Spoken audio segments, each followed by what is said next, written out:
অষ্টম শ্রেণীর সকল ছাত্রছাত্রীকে বিজ্ঞান অনলাইন ইউটিউব ক্লাসে স্বাগত জানাই। 2022 সালে তোমাদের স্কুল থেকে যে নতুন পাঠ্যক্রম পরিষদ বই দিয়েছে, এই বইয়ের আজকে আমি তোমাদের পরিবেশ ইতিহাসের প্রথম অধ্যায় পৃষ্ঠা নম্বর 1-এ ইতিহাসের উপাদান এই অধ্যায়ের যে নমুনা প্রশ্নগুলো আছে, এই প্রশ্নগুলোর উত্তর আমি এই ভিডিওতে আলোচনা করছি, তাই তোমরা সম্পূর্ণ ভিডিওটি দেখতে থাকো। সেই সাথে তুমি যদি এই চ্যানেলে নতুন হও তবে চ্যানেলটিকে অবশ্যই সাবস্ক্রাইব করে নেবে, পাশে থাকা বেল আইকনটি অবশ্যই প্রেস করবে। আমি যখনই তোমাদের জন্য নতুন কোনো ভিডিও এই চ্যানেলে আপলোড করব তার নোটিফিকেশন সবার আগে তোমাদের কাছে পৌঁছে যাবে। তো এই প্রশ্নগুলো করার আগে আমরা এই অধ্যায়টি ভালো করে পড়ে নেব। তোমরা এই বিষয়টি পড়ার পর যেগুলো পারবে সেগুলি হলো প্রাচীন ভারতের ইতিহাসের উপাদানগুলির তালিকা তৈরি করতে পারবে, প্রত্নতাত্ত্বিক ও সাহিত্যিক উপাদান কিভাবে ইতিহাস নির্মাণে সাহায্য করে তা বিশ্লেষণ করতে পারবে।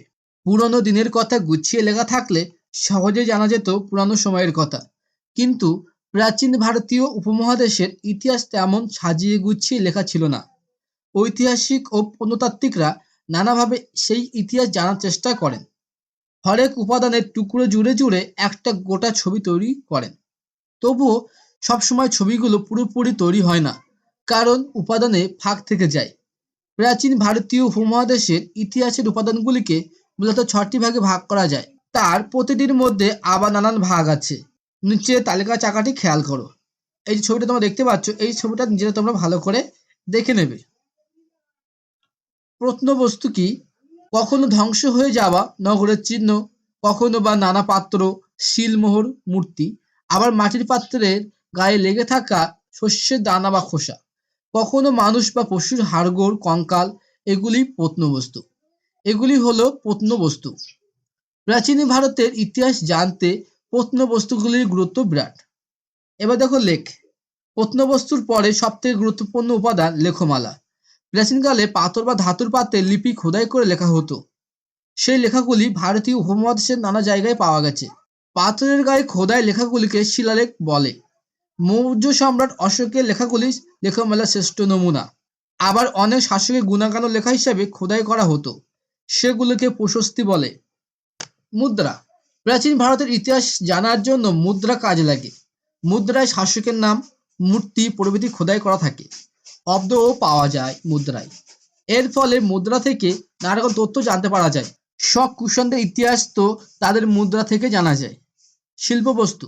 প্রাচীন ভারতের নানা শিল্পবস্তু থেকে ইতিহাসে নানা কিছু জানা যায়। এই শিল্পবস্তু সাধারণভাবে 3 রকমের: স্থাপত্য, ভাস্কর্য ও চিত্রকলা। দেশীয় সাহিত্য। লিখিত সাহিত্যের ক্ষেত্রে পুরোটা অনুমান করতে হয় না। প্রাচীন ভারতের ইতিহাস লেখার ক্ষেত্রে অনেক রকম সাহিত্য উপাদান পাওয়া যায়। সেগুলোকে মোটামুটি 2 রকম ভাবে ভাগ করা যায়: দেশি ও বিদেশি লেখকদের রচনা। দেশীয় সাহিত্যকে আবার ধর্মভিত্তিক ও ধর্মনিরপেক্ষ সাহিত্যে ভাগ করা যায়। ধর্মভিত্তিক সাহিত্যের মধ্যে প্রধান হলো বৈদিক সাহিত্য। প্রাচীন ভারতের ইতিহাস জানতে মহাকাব্য ও পুরাণগুলির গুরুত্ব আছে।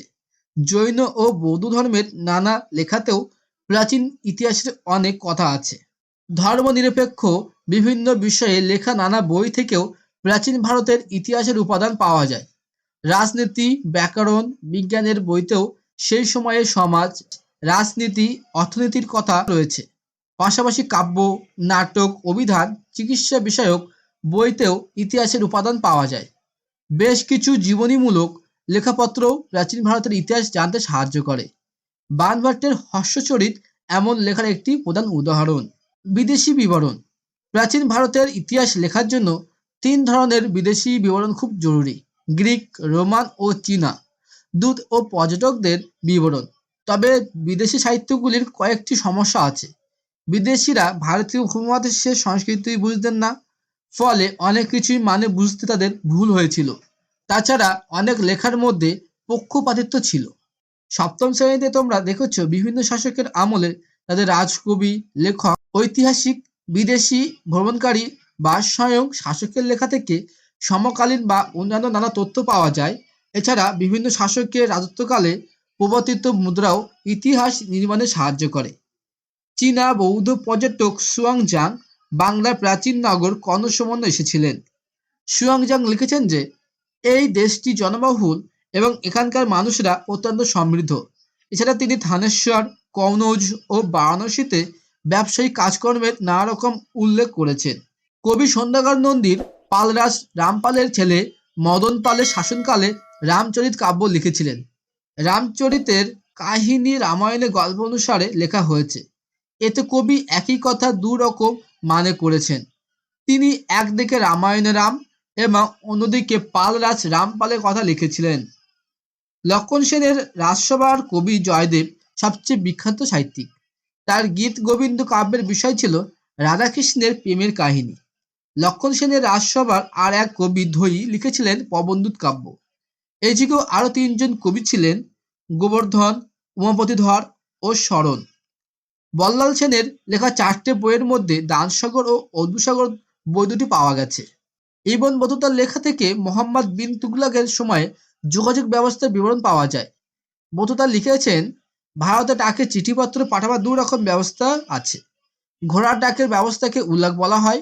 এই ব্যবস্থায় প্রতি 4 মাইল অন্তর ডাকের ঘোড়া রাখা হয়। পায়ে হেঁটে যে ডাকের ব্যবস্থা আছে তাকে বলা হতো দাওয়া। পর্তুগিজ পর্যটক পেজ কৃষ্ণদেব রায়ের সময় বিজয়নগর রাজ্যে এসেছিলেন। তিনি রাজার খুব প্রশংসা করেছেন। পেজের লেখায় বিজয়নগরের সমৃদ্ধির পরিচয় পাওয়া যায়। কৃষ্ণদেব রায় নিজেও একজন সাহিত্যিক ছিলেন। তেলুগু ভাষায় লেখা আমুক্ত মাল্যদ গ্রন্থে তিনি রাজার কর্তব্যের কথা লিখেছেন। বৃন্দাবন দাস তার চৈতন্য ভগবতে লিখেছেন যে সুলতান হোসেন শাহ গৌড়ে গিয়ে শ্রী চৈতন্যের সম্পর্কে একটি নির্দেশ দেন। তাতে বলা হয়, চৈতন্যদেব সবাইকে নিয়ে কীর্তন করুন অথবা চাইলে তিনি একাকী থাকুন। তাকে যদি কেউ বিরক্ত করে, তা কাজী হোক বা কোতোয়াল, তার প্রাণদণ্ড হবে। আবুল ফজল ও বদাউনির লেখা থেকে মুঘল যুগের অনেক গুরুত্বপূর্ণ তথ্য পাওয়া যায়। তবে উভয় লেখায় দৃষ্টিভঙ্গি ছিল আলাদা। অবশ্যই লেখাগুলি সবসময় নির্ভুল তথ্য দিতে পারে না। অনেক সময় ব্যাখ্যার মধ্যে অতিরঞ্জন চোখে পড়ে। কিছু ক্ষেত্রে আবার শাসকের প্রতি পক্ষপাতিত্ব দেখা যায়। সুয়াংজাং এর ভ্রমণ বিবরণীতে শশাঙ্ককে বৌদ্ধ বিদ্বেষী বলা হয়েছে। হর্ষবর্ধনের সভাকবি বাণভট্টের হর্ষরিতে শশাঙ্ককে নিন্দা করা হয়েছে। অন্যদিকে শশাঙ্কের মৃত্যুর 50 বছর পর চীনা পর্যটক ই.ও. সিং এর নজরে পড়েছিল বাংলায় বৌদ্ধ ধর্মের উন্নতি। মুদ্রা থেকেও ইতিহাস জানা যায়। মুদ্রার গঠন, উপাদান, নকশা, প্রাপ্তিস্থান থেকে অনেক তথ্য পাওয়া যায়। শশাঙ্কের আমলে সোনার মুদ্রা প্রচলিত ছিল, কিন্তু তার মান পড়ে গিয়েছিল। নকল সোনার মুদ্রাও দেখা যেত, রূপোর মুদ্রা ছিল না। ব্যবসা বাণিজ্যের ক্ষেত্রে এই যুগে সম্ভবত মন্দা দেখা দিয়েছিল। তোমরা অষ্টম শ্রেণীতে প্রথম অধ্যায় ইতিহাসের ধারণা পড়ার সময় ভারতের আধুনিক কালের ইতিহাসের উপাদান সম্পর্কে বিস্তারিত জানবে, যেখানে তোমরা আত্মজীবনী, ফটোগ্রাফ, মানচিত্র, পোস্টার, বিজ্ঞাপন, সংবাদপত্র কিভাবে ইতিহাস নির্মাণে সাহায্য করে তা শিখবে। মনে রাখা জরুরি, ইতিহাস লেখার জন্য উপাদানের ভূমিকা খুবই গুরুত্বপূর্ণ। প্রাচীন ভারতের ইতিহাস লেখার জন্য প্রত্নতাত্ত্বিক উপাদান সবচেয়ে জরুরি। প্রত্নতাত্ত্বিক উপাদানের মধ্যে আছে লেখ, শিল্পবস্তু, মুদ্রা। সাহিত্য উপাদান আবার দু রকম, দেশীয় সাহিত্য ও বিদেশি বিবরণ। আর সুলতানি ও মুঘল যুগে বিভিন্ন লেখা, শিল্পবস্তু ও মুদ্রা থেকেও অনেক তথ্য পাওয়া যায়। এবার তোমাদের নমুনা প্রশ্নগুলোর উত্তর বলছি, তোমরা দেখো, সেটা নিজের খাতায় উত্তরগুলো লিখে নাও। তোমাদের এক দাগে দিয়েছে শূন্যস্থান পূরণ করো। এখানে তোমাদের 4টি শূন্যস্থান দিয়েছে। তো শূন্যস্থানের উত্তরগুলো আমি বলছি, তোমরা দেখো। এক দাগের কয়ে প্রশ্ন দিয়েছে, হর্ষচরিত রচনা করেন ড্যাশ। উত্তর লিখবে, হর্ষচরিত রচনা করেন বাণভট্ট। ক্ষয়ে প্রশ্ন দেখো, শাসকের গুণগান খোদাই করা লেখাকে ড্যাশ বলে। তোমরা উত্তর লিখবে, শাসকের গুণগান খোদাই করা লেখাকে প্রশস্তি বলে। গয়ে দেখো, আকবরনামা লিখেছিলেন ড্যাশ। উত্তর লিখবে, আকবরনামা লিখেছিলেন আবুল ফজল। আমুক্ত মাল্যদ রচনা করেন ড্যাশ। উত্তর লিখবে, আমুক্ত মাল্যদ রচনা করেন কৃষ্ণদেব রায়। দুদাগে দিয়েছে ঠিক ভুল নির্ণয় করো। এখানে তোমাদের 4টি প্রশ্ন দিয়েছে। তো আমি এই 4টি প্রশ্নের উত্তর বলছি, তোমরা দেখো আর সেটা নিজেরা বুঝে নাও। 2-এর ক দাগের প্রশ্ন দেখো, মুস্তাখাব উদ তাওয়ারিক লেখেন বদাউনি। এটি কিন্তু ঠিক। খ দাগে দিয়েছে দানসাগর বইটি লেখেন লক্ষণ সেন। এটি কিন্তু ভুল, কারণ সঠিক উত্তর হবে দানসাগর বইটি লেখেন বল্লাল সেন। গয়ে দাগে প্রশ্ন দিয়েছে সুয়াংজাং শশাঙ্ককে বৌদ্ধ বিদ্বেষী বলেছেন। এটি কিন্তু ঠিক। ঘাইতে প্রশ্ন দিয়েছে পর্তুগিজ পর্যটক পেজ কৃষ্ণদেব রায়ের সময় বিজয়নগর রাজ্যে এসেছিলেন। এটা কিন্তু ঠিক উত্তর। 3 দাগের প্রশ্ন দিয়েছে সংক্ষেপে লেখো 3-4টি বাক্যে। এখানে তোমাদের 2টি প্রশ্ন আছে, উত্তর দুটো বলছি, তোমরা দেখো আর লেখো। 3 এর কয়ে প্রশ্ন দিয়েছে রামচরিত কাব্য থেকে কি জানা যায়? উত্তর লিখবে রামচরিত কাব্য রামায়ণ গল্প অনুসারে লেখা হয়েছে।